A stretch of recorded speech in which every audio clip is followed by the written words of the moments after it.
दोस्तों, क्रिकेट के मैदान पर स्लेजिंग होना कोई नई बात नहीं है, लेकिन जब भारत का एक युवा सनसनी, एक ऐसा खिलाड़ी जिसे आने वाले समय का सुपरस्टार कहा जा रहा है, मैदान पर अपना आपा खो दे तो समझ जाइए कि बात सिर्फ खेल तक सीमित नहीं थी।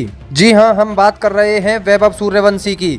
श्रीलंका के खिलाफ मैच में जो हुआ उसने पूरे क्रिकेट जगत को हिलाकर रख दिया है। लेकिन सबसे बड़ा ट्विस्ट मैच के बाद आया, जब खुद वैभव ने प्रेस कॉन्फ्रेंस में आकर वो खुलासा किया जिसने श्रीलंकाई टीम के चेहरे को बेनकाब कर दिया है। इस लड़ाई की जड़ को समझने के लिए हमें मैच की सिचुएशन को समझना होगा। भारत और श्रीलंका के बीच यह मुकाबला कोई आम मुकाबला नहीं था। हाई प्रेशर गेम, खचाखच भरा स्टेडियम और दोनों देशों के बीच की पुरानी क्रिकेट राइवलरी। वैभव क्रीज पर सेट हो चुके थे। वह श्रीलंकाई स्पिनर्स और तेज गेंदबाजों की धज्जियां उड़ा रहे थे। श्रीलंकाई टीम पूरी तरह से फ्रस्ट्रेट हो चुकी थी।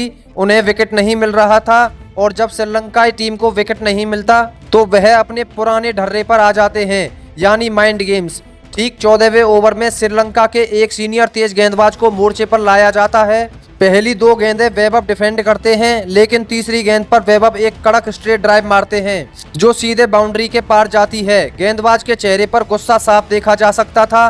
गेंद वापस आती है, गेंदबाज रनर अप पर जाता है, लेकिन इस बार वह सिर्फ गेंद फेंकने नहीं आया था, वह आया था वैभव का ध्यान भटकाने। अगली ही गेंद पर जब वैभव बीट होते हैं तो गेंदबाज उनके करीब आता है और कुछ ऐसा कहता है जो किसी भी भारतीय खिलाड़ी को बर्दाश्त नहीं होगा। जैसे ही गेंदबाज ने वह शब्द कहे, वैभव अपनी क्रीज छोड़कर बाहर आ गए। उन्होंने अपनी उंगली सीधे गेंदबाज की तरफ तान दी। आमतौर पर युवा खिलाड़ी सीनियर खिलाड़ियों के सामने दब जाते हैं, लेकिन वैभव अलग मिट्टी के बने हैं। उन्होंने साफ शब्दों में जता दिया कि बेटा, यह नया भारत है, घर में घुसकर मारेगा।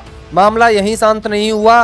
श्रीलंका के कप्तान और विकेटकीपर भी इस बहस में कूद पड़े। उन्होंने वैभव को चारों तरफ से घेर लिया। श्रीलंकाई खिलाड़ियों का सोचना था कि इस स्लेजिंग से वैभव का कॉन्फिडेंस टूट जाएगा और वह अपना विकेट थ्रो कर देंगे, लेकिन उन्हें नहीं पता था कि उन्होंने एक सोए हुए शेर को जगा दिया है। अंपायर्स को बीच में आना पड़ा। भारतीय ड्रेसिंग रूम से कोच भी बाउंड्री लाइन पर आकर खड़े हो गए। मैदान पर तनाव इतना बढ़ गया था कि मैच को करीब 4 मिनट के लिए रोकना पड़ा। मैच खत्म हुआ, भारत ने जीत दर्ज की, लेकिन असली धमाका होना अभी बाकी था। हर कोई जानना चाहता था कि आखिर मैदान पर हुआ क्या था।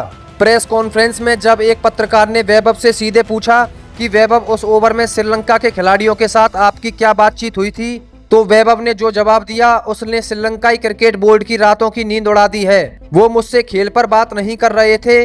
जब वो मुझे आउट नहीं कर पाए तो वो पर्सनल हो गए। उन्होंने मेरे परिवार और मेरे बैकग्राउंड को लेकर कुछ ऐसी बातें कही जो क्रिकेट के मैदान पर बिल्कुल भी स्वीकार्य नहीं है। मैं चुप रह सकता था, लेकिन अगर कोई मेरे देश और मेरे अपनों पर बात उठाएगा तो मैं बल्ला छोड़कर जवाब देना भी जानता हूँ। उन्होंने सोचा था कि मैं डर जाऊंगा, लेकिन मैंने उन्हें बता दिया कि अपनी हद में रहो। वैभव का वह खुलासा सोशल मीडिया पर आग की तरह फैल गया। क्रिकेट फैंस हैरान रह गए कि कैसे एक इंटरनेशनल टीम के खिलाड़ी इस हद तक गिर सकते हैं। वैभव ने साफ कर दिया कि वह स्लेजिंग का जवाब रनों से तो देते ही हैं, लेकिन अगर कोई मर्यादा लांघेगा तो वो मैदान पर भी पीछे नहीं हटेंगे। एक पूर्व भारतीय कप्तान ने कहा कि युवा खिलाड़ियों को इस तरह से टारगेट करना श्रीलंका की हताशा को दिखाता है। वैभव ने जो किया वो बिल्कुल सही किया।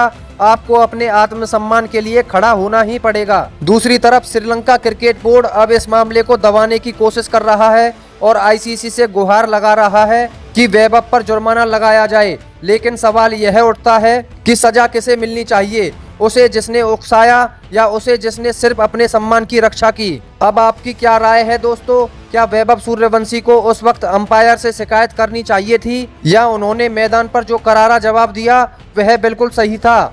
आपको क्या लगता है, क्या आईसीसी को श्रीलंकाई गेंदबाजों पर बैन लगाना चाहिए? अपनी राय नीचे कमेंट बॉक्स में जरूर लिखिए। और अगर आपको यह इनसाइड स्टोरी पसंद आई हो तो वीडियो को लाइक करना बिल्कुल मत भूलिए। और क्रिकेट जगत से जुड़ी हुई ऐसी ही ताज़ा अपडेट्स के लिए हमारे चैनल क्रिकेटार को सब्सक्राइब करना बिल्कुल ना भूलें। धन्यवाद।